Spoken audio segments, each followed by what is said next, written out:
अस्सलाम वालेकुम दोस्तों आज इस वीडियो में हम बात करने वाले हैं कि शिर्क होता क्या है। बहुत से लोगों को शिर्क पता ही नहीं होता है। अभी रिसेंटली मेरा एक छात्र है और वो कहता है कि उसके गांव में कोई सिखाने वाला ही नहीं है। इस वजह से लोग काफ़ी भ्रम में फैल जाते हैं और अलग अलग तरह के लोगों से मिल के अपनी सोच को बदल लेते हैं, अपने आप को बदल लेते हैं, क्योंकि उन्हें जानकारी नहीं है। इससे दोस्तों जानकारी प्राप्त करना बहुत ज़रूरी है। इल्म की जानकारी औरत और मर्द दोनों पे ही फ़र्ज बताई गई है। अगर आप ये नहीं प्राप्त करते हैं तो ये आपके ही ऊपर गुनाह पड़ता है। तो दोस्तों हम बात करेंगे इस वीडियो में शिर्क क्या होता है। पहले दोस्तों समझ लें कि शिर्क क्या होता है। अल्लाह की ज़ात के अलावा या अल्लाह के बराबर किसी को मानना ये शिर्क होता है। अगर आप यानी कि अल्लाह के बराबर किसी और को भी मानते हैं तो ये शिर्क हो जाएगा। जैसे कि बहुत से लोग दरगाह पे जाते हैं, बहुत से लोग दरगाह पे जाकर मांगते भी हैं, रसूलुल्लाह से मांगते हैं। तो अब दूसरे जो लोग हैं, दूसरी कम्युनिटी के लोग हैं, दूसरी विचारधारा के जो लोग हैं, वो आपसे कहते हैं या आपको जो है गुनाहगार बना देते हैं। आपको बोलते हैं कि ये शिर्क कर रहा है बंदा। तो मैं आपकी ये कन्फ्यूजन इस वीडियो में दूर करने वाला हूँ कि शिर्क होता क्या है। तो दोस्तों शिर्क समझ लें कि शिर्क जो है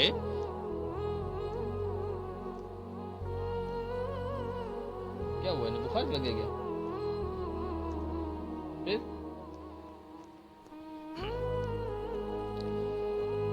अस्सलाम वालेकुम दोस्तों आज इस वीडियो में हम लोग ये बात करने वाले हैं कि शिर्क होता क्या है।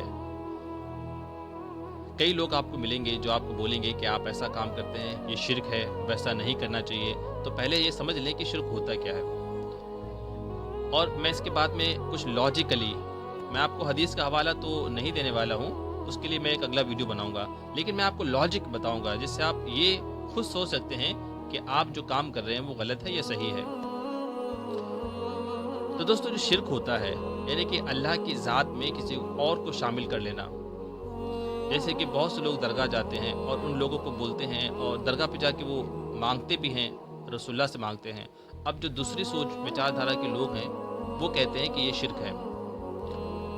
तो दोस्तों अब मैं आपको बताता हूँ कि अगर हम ये सोच रखें कि हम किसी से मांग रहे हैं तो वो शिर्क है, तो मैं आपको कुछ बातें बताने वाला हूँ, लॉजिक देने वाला हूँ कि आप दिन में कितनी बार शिर्क करते हैं और ज़िंदगी में कितनी बार शिर्क करते हैं।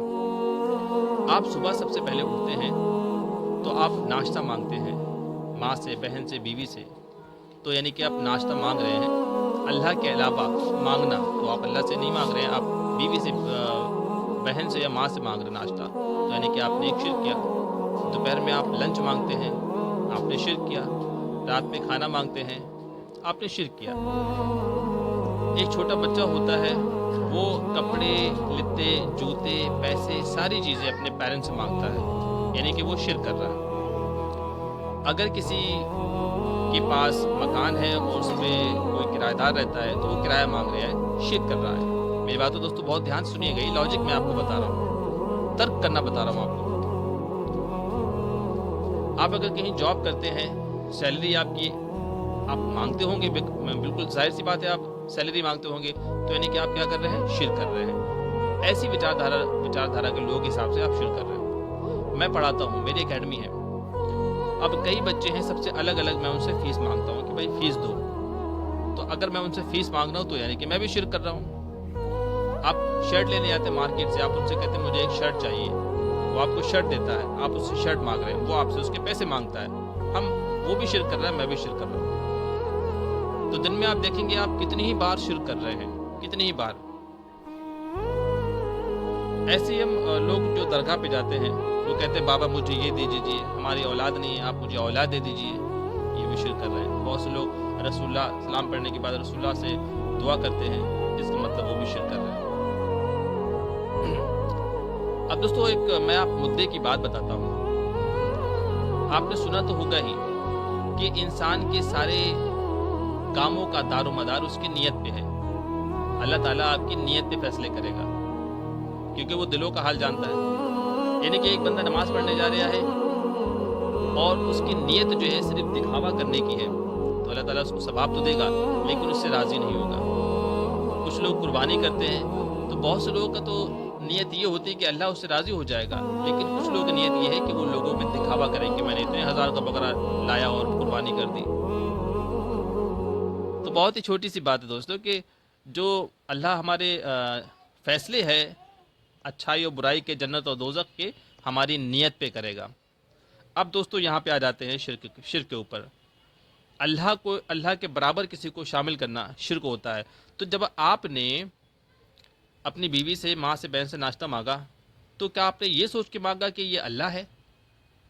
نہیں، آپ نے سوچا ہے کہ یہ ہماری بیوی ہے اور میں اس سے ناشتہ مانگ رہا ہوں۔ حالانکہ جو ناشتہ ہے، جو کھانا ہے، وہ کہاں سے آیا ہے؟ وہ دینے والا اللہ ہی تعالیٰ ہے، لیکن ذریعے بنا دیے۔ کسان پیدا کرتا ہے، اس کو مارکیٹ میں بیچتا ہے، مارکیٹ سے آپ کے پاس آتا ہے۔ اسی طریقے سے جب بچہ کوئی ماں باپ سے پیسے مانگتا ہے تو وہ یہ نہیں سوچتا ہے کہ یہ اللہ ہے۔ سجدہ تو اللہ کے سامنے کرتا ہے لیکن مانگتا ہے ماں باپ سے۔ ایسی جب میں فیس مانگتا ہوں بچوں سے تو یہ نہیں سوچتا ہوں کہ یہ میرے بھگوان ہیں، یہ میرے اللہ ہیں اور میں ان سے مانگ رہا ہوں۔ مجھے پتہ ہے کہ دینے والا اللہ تعالیٰ ہے، میں یہاں پہ ذریعوں کی بات کر رہا ہوں۔ ایسے ہی جب کوئی ویڈیو بن رہے، چلو جاؤ ادھر، ڈسٹرب کرنے آ گئی۔ ایسے ہی جب کوئی درگاہ پہ جاتا ہے اور وہ جب ان سے مانگتا ہے، کیا وہ یہ کہتا ہے کہ اے اللہ مجھے دے دے، تو اس قبر کے اندر ہے، مجھے دے دے، اس درگاہ میں تو ہی بسا ہوا ہے، مجھے دے دے؟ یا ہم جب رسول اللہ سے مانگتے ہیں، آپ رسول اللہ سے، جو بھی رسول اللہ سے آپ لوگ مانگنے والے ہیں، تو آپ کیا یہ سوچ کے مانگتے ہیں کہ رسول اللہ ہی اللہ ہے؟ آپ بولتے ہیں رسول اللہ یعنی کہ اللہ کے رسول، آپ نہیں بولتے کہ اللہ مجھے دے دے، یعنی کہ آپ ان کو رسول اللہ کا بتا رہے ہیں پھر ان سے مانگ رہے ہیں۔ تو آپ کی نیت کیا ہے؟ آپ یہ نہیں سوچ رہے کہ یہ اللہ تعالیٰ ہے اور میں ان سے مانگ رہا ہوں۔ آپ کی نیت یہ ہے کہ اللہ جو ہے وہ ایک ہے، سب سے بڑا ہے۔ اب کیونکہ وہ مجھ سے ناراض ہے، میری اتنی اوقات نہیں ہے کہ میں اس سے مانگوں، تو آپ اس کے بندوں سے، اور اس نے اپنے بندوں کو بھی وہی شکتیاں دی ہیں، وہی پاور دی ہیں جو اس کے پاس ہیں، یعنی کہ انہوں نے اللہ تعالیٰ سے چھینی نہیں ہے، اللہ تعالیٰ ان سے راضی ہو گیا اور انہیں اپنے میں شامل کر لیا اور اپنے پاورز انہیں دے دیے۔ اب اگر ہم ان سے مانگتے ہیں تو کہ شرک کیسے ہو گیا؟ آپ یہ صرف سوچیں اس بات پہ، باقی آج کل تو سبھی سمجھدار ہیں، آپ سوچ سکتے ہیں۔ دوستو یہ میرا لاجک ہے، اور انشاءاللہ کبھی میں ایک ویڈیو بناؤں گا جس میں میں آپ کو حدیث کا حوالہ دیتے ہوئے بتاؤں گا کہ شرک ہے کیا، اور جو اللہ رسول سے مانگتے ہیں وہ شرک حدیث کی روشنی میں اور قرآن کی روشنی میں صحیح ہے یا غلط؟ ابھی میں نے آپ کو لاجک دیا ہے، آپ اس بارے میں کیا سوچتے دوستو؟ مجھے کمنٹ باکس میں لکھ کے ضرور بتائیں۔ ملتے ہیں اگلے ویڈیو میں، تب تک کے لیے السلام علیکم۔